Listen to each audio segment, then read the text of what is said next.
welcome to an ESO build guide. I'm Dying Legacy and this is the Dragonslayer build, Stamina Templar for solo content, freshly updated for the Firesong patch. Packing strong damage, AoE and survivability, this Templar is a force of nature in single target and AoE damage. Paired with high healing makes this build simple yet effective. This makes veteran dungeons and arenas an absolute cakewalk. This is a quick build guide. We'll be going over the race, attributes, Mundus stones, food, potions, gear, skills, passives and champion point startables.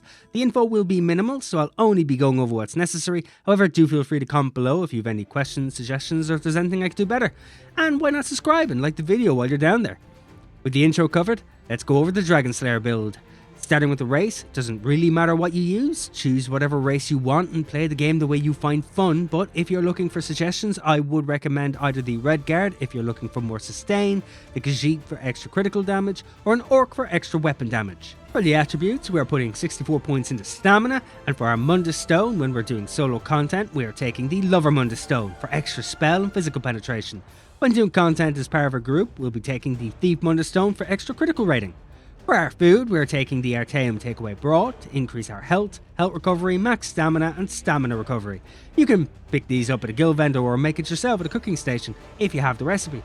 This can be rather expensive to get your hands on and to make yourself, in which case the cheaper option is the dubious Cameronian Throne. The stats are slightly lower and it doesn't give health recovery, but it's a very small difference, and overall it doesn't matter which one you use. For our potions, we're using Essence of Weapon Power, which grants us Major Brutality, Major Savagery, Major Endurance, and restores some stamina immediately. We'll be using these for those longer and tougher fights. We can grab these at a guild vendor or make them at an alchemy station.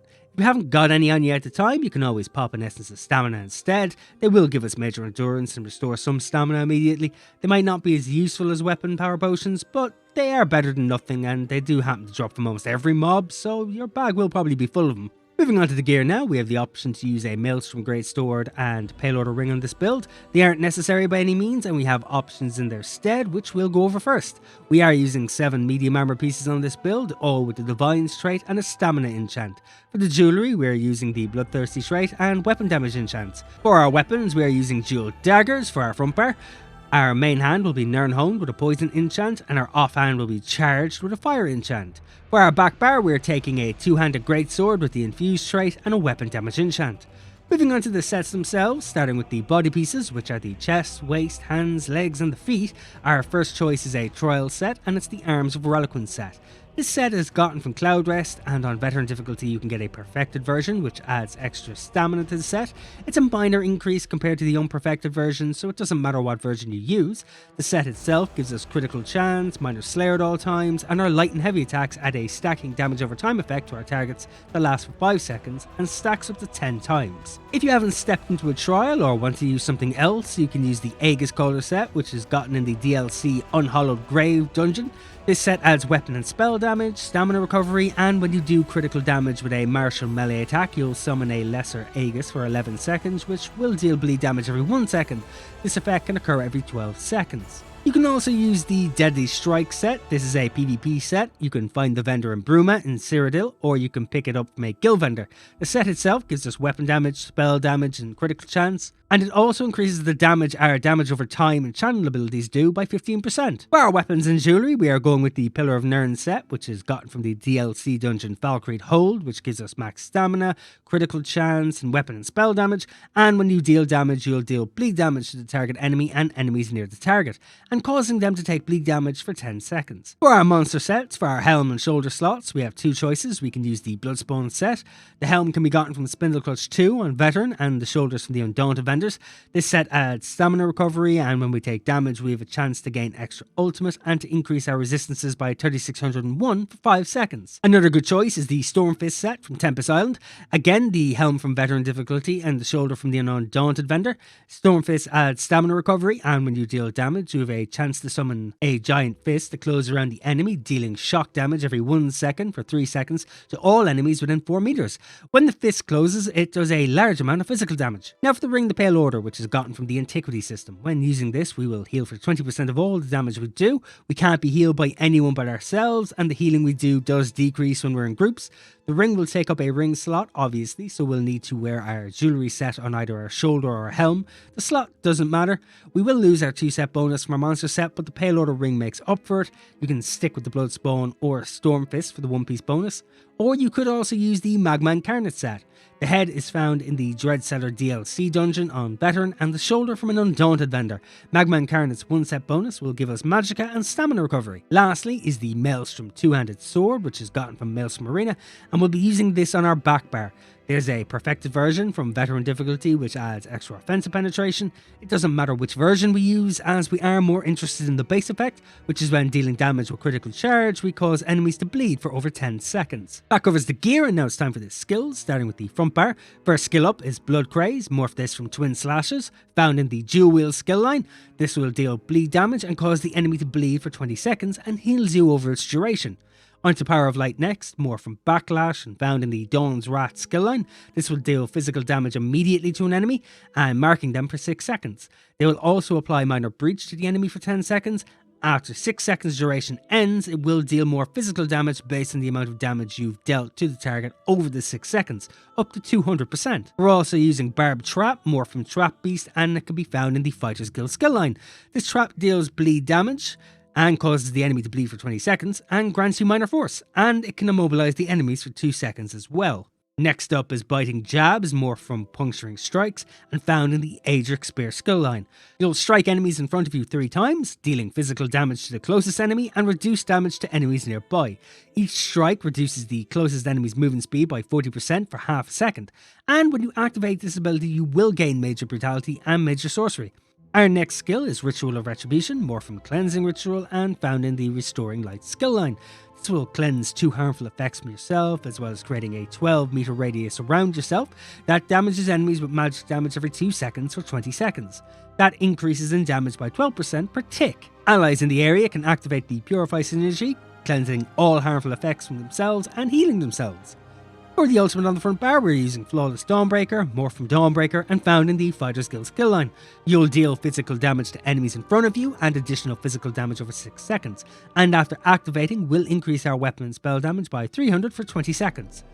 Next, we'll move on to the back bar skills. The first up is Stampede, more from Critical Charge, which is found in the 2-handed skill line. You'll charge an enemy and deal physical damage to them and nearby enemies. This is always a critical strike. You'll also leave an AoE under their feet for 15 seconds that deals physical damage. Next is Carve, which is more from Cleave, which is found in the 2-handed skill line.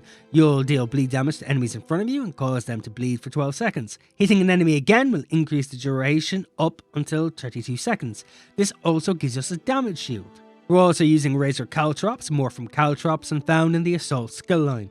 This will scatter Caltrops on the ground, dealing physical damage to enemies in the area and reducing their movement speed. Enemies who take damage from this have Major Breach applied to them. Onto Restoring Focus, more from Rune Focus, and found in the Restoring Light skill line.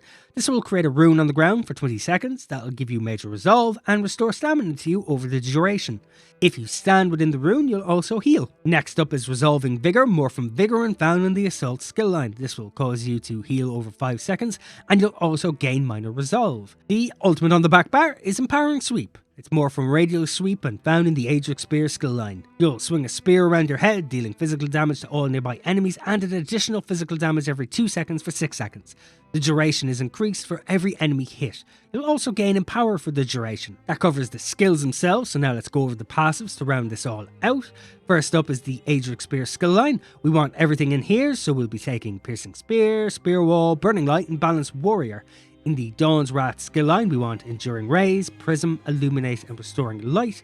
And in the Restoring Light skill line, we want Mending, Sacred Ground, Lightweaver, and Master Ritualist. We're using Dual Daggers, so we'll take everything in the Dual Wield skill line. These are Slaughter, Dual Wield Expert, Control Fury, Ruffian, and Twin Blade and Blunt.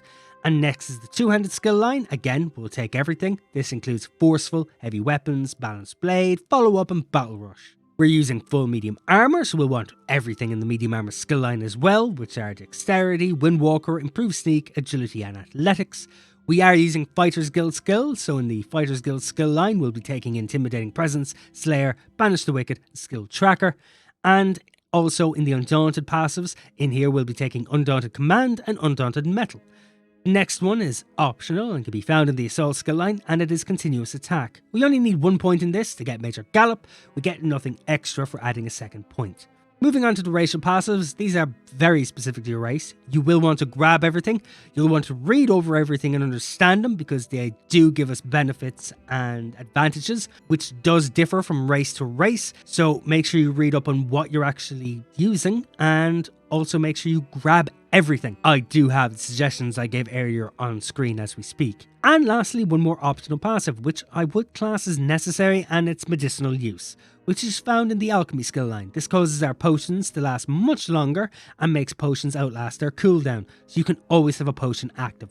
Right, and that's for the last of our passives, so now we're going to move straight on to the champion point slottable, starting with the warfare tree.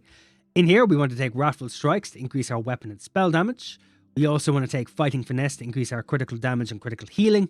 We also want deadly aim to increase the damage of our single target attacks. We also want thaumaturge to increase the damage of our damage over time effects.